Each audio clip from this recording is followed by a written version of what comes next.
Assalamualaikum warahmatullahi wabarakatuh. Salam sejahtera bagi kita semua. Om Swastiastu, Namo Buddhaya, salam kebajikan.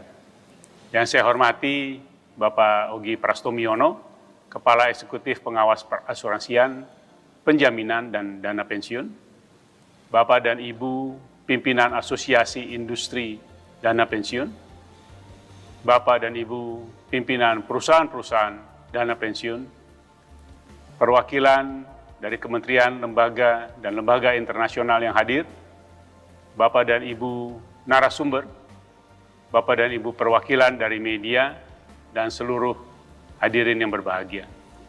Puji syukur kehadirat Tuhan Maha Kuasa, sehingga pada hari ini kita dapat berkumpul dalam acara peluncuran Peta Jalan Pengembangan dan Penguatan Dana Pensiun Indonesia. Satu hal yang menjadi perhatian adalah adanya potensi risiko kenaikan dependency ratio saat berakhirnya periode bonus demografi pada 15-20 tahun mendatang.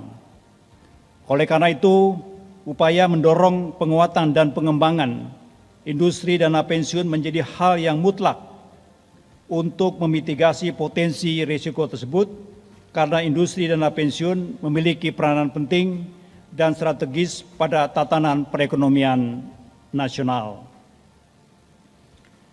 Dari perspektif masyarakat, industri ini menjadi sarana untuk consumption smoothing pada saat masyarakat tidak berada dalam usia produktif, dan jika mengacu kepada istilah yang cukup familiar saat ini, yaitu sandwich generation, kami meyakini bahwa dana pensiun merupakan salah satu solusi finansial untuk memutus rantai sandwich generation.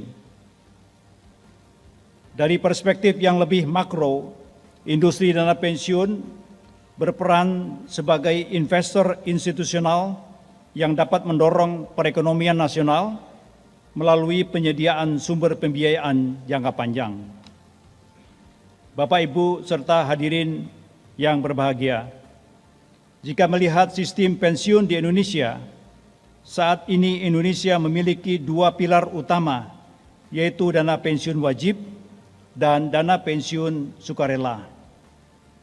Pilar pertama terdiri dari program terkait jaminan hari tua dan jaminan pensiun baik untuk pekerja di private sectors, ASN, serta anggota TNI Polri, di mana untuk pilar pertama akan dikuatkan berdasarkan Undang-Undang P2SK dengan adanya program pensiun tambahan yang bersifat wajib. Pilar kedua adalah program pensiun sukarela yang diselenggarakan oleh Badan Hukum Dana Pensiun. Bapak Ibu hadirin sekalian, secara statistik OJK melakukan perubahan sudut pandang di mana sebelumnya dana pensiun wajib dimasukkan ke dalam kelompok perasuransian, yaitu asuransi sosial. Namun sejak Januari 2024, statistik tersebut diperbaharui sehingga masuk ke dalam kelompok dana pensiun. Hal tersebut bertujuan memberikan gambaran lebih utuh mengenai kondisi ekosistem pensiun di Indonesia saat ini. Secara agregat, total aset dana pensiun per akhir Mei 2024 sudah mencapai 1.439,71 triliun rupiah atau tumbuh 8,36% year on year, atau jika melihat compound annual growth rate pada periode 2020 sampai 2023 mencapai 9,95%. Jumlah penyelenggara program pensiun berjumlah 222 dengan 3 penyelenggara program pensiun wajib dan 3 penyelenggara program pensiun sukarela yang mengcover 28,29 juta peserta dari seluruh program tersebut. Secara replacement ratio dari hasil analisis dan kajian yang dilakukan, estimasi baru sekitar 15-20%, dari take home pay, walaupun jika dibandingkan dengan basic income-nya sudah sekitar 60-65%.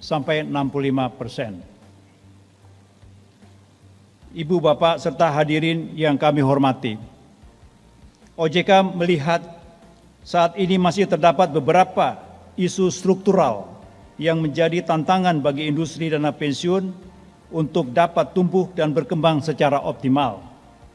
Dari perspektif demand, salah satu tantangan utama yang dihadapi adalah tingkat literasi dan tingkat inklusi dana pensiun yang masih tergolong rendah. Apabila dikaitkan dengan struktur ketenagakerjaan Indonesia yang didominasi oleh tenaga kerja dari sektor informal, terdapat tantangan berupa akses dan spesifikasi program pensiun yang belum sepenuhnya kompatibel dengan karakteristik pekerja pada sektor informal. Dari perspektif supply, industri dana pensiun dihadapkan pada isu pada penyelenggaraan program pensiun itu sendiri, antara lain dari sisi infrastruktur dan kapabilitas dalam mengelola investasi, serta kemampuan pemenuhan pendanaan dana pensiun oleh pemberi kerja, khususnya pada program pensiun manfaat pasti. Selain itu, terdapat pula hal mendasar yang menjadi isu, yaitu terkait rendahnya replacement ratio. Umumnya, penghasilan dasar pensiun (PHDP) hanya menggunakan unsur basic income, sehingga replacement ratio pun menjadi sangat kecil di kisaran 15-20% dari take home pay. Sedangkan rekomendasi International Labour Organization diharapkan sebesar 40%. Selain itu, penilaian dari pihak eksternal seperti Global Pension Index 2023 yang diterbitkan oleh Mercer dan CFA Institute menilai bahwa sistem pensiun di Indonesia masih butuh pengembangan dan penguatan agar tetap sustain. Dari 47 negara yang dinilai, Indonesia memiliki nilai indeks sebesar 51,8 yang dikategorikan dalam kelompok C. Beberapa usulan untuk peningkatan antara lain memperluas cakupan kepesertaan, keberlanjutan penguatan pengaturan, serta peningkatan transparansi kepada peserta. Bapak Ibu hadirin yang kami hormati, secara global setidaknya terdapat 3 isu pengembangan dana pensiun yang perlu mendapatkan perhatian kita bersama. Pertama adalah mengenai digitalisasi di sektor dana pensiun. Beberapa penelitian baik dari OECD maupun IOPS menunjukkan adanya pengembangan yang cukup masif terkait dengan pemanfaatan teknologi dalam menciptakan individual pension dashboards. Sebagai contoh, pada akhir Juni lalu, Hong Kong melalui Mandatory Provident Fund Scheme Authority MFFA meluncurkan platform yang disebut IMPF yang mengintegrasikan fungsi pengelolaan dana, pembayaran iuran, dan pemantauan oleh peserta. Kedua adalah mengenai program pensiun di sektor informal.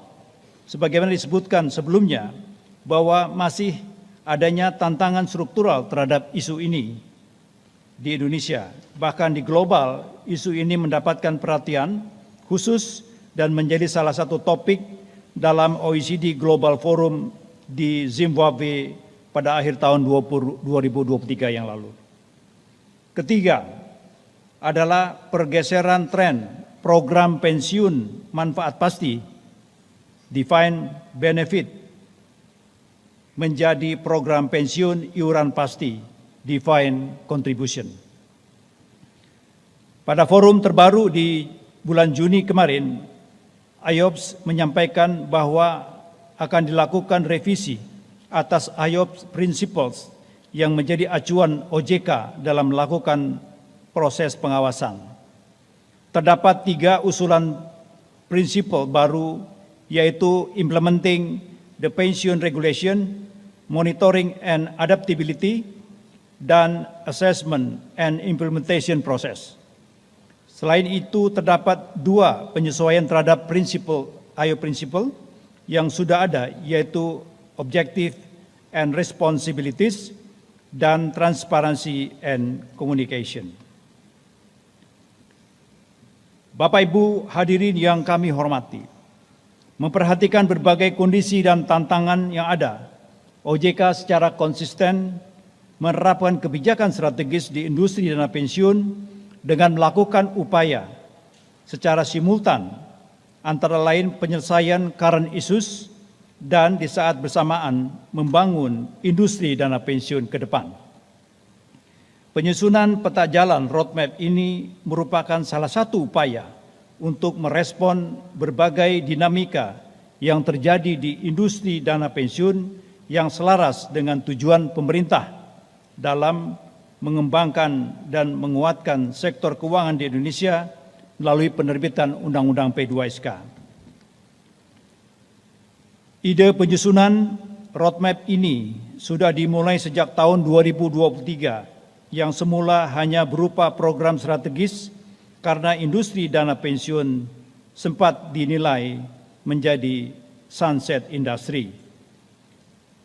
Menjadi kepada sebuah peta jalan atau roadmap pengembangan dan penguatan dengan semangat yang sama sesuai dengan Undang-Undang P2SK. Hal ini juga yang mendasari perubahan konsep peta jalan yang semula hanya untuk dana pensiun sukarela menjadi peta jalan untuk keseluruhan sistem pensiun di Indonesia dengan sinergi antara lain pensiun wajib dan sukarela. Oleh karena itu, Bapak Ibu sekalian yang hadir di ruangan ini, selain dana pensiun sukarela, baik itu DPPK maupun DPLK, juga hadir program pensiun wajib dari BPJS Ketenagakerjaan, dari PT Taspen, dan dari PT Azabri. Bapak Ibu hadirin sekalian, kami sampai pada ringkasan peta jalan dana pensiun 2024-2028. Pengembangan dan penguatan industri dana pensiun pada peta jalan ini ditopang melalui 4 pilar utama, yaitu penguatan ketahanan dan daya saing, pengembangan elemen dalam ekosistem sektor dana pensiun, akselerasi transformasi digital, serta penguatan pengaturan, pengawasan, dan perizinan di sektor dana pensiun. Dalam tahap implementasinya, peta jalan ini diturunkan dalam 3 fase dengan sinergi antara dana pensiun wajib dan dana pensiun sukarela. Fase pertama adalah fase penguatan fondasi pada periode 2024-2025 yang fokus pada penguatan sumber daya manusia, perluasan akses melalui pemanfaatan teknologi, serta penerapan prinsip-prinsip pengelolaan dana pensiun yang baik.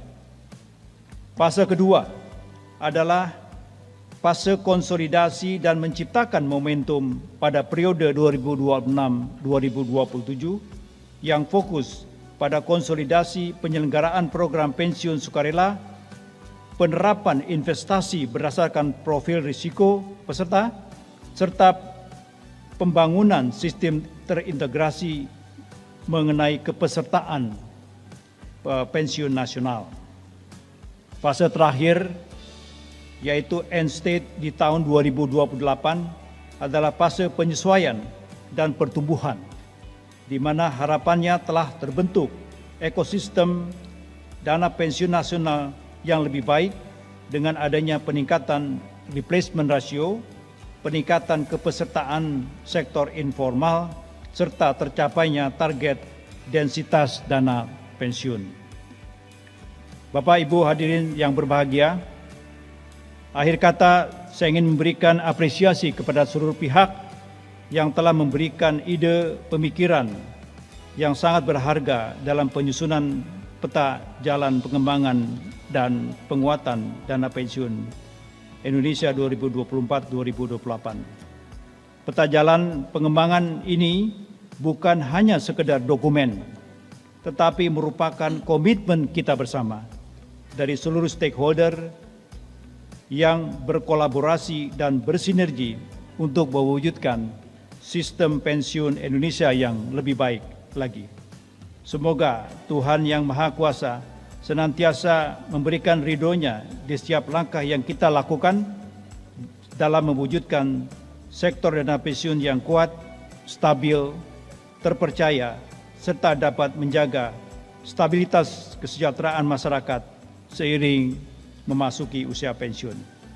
Keberhasilan dari peta jalan ini merupakan keberhasilan dari kita bersama dan hanya dapat terwujud dengan komitmen dari kita bersama, stronger together.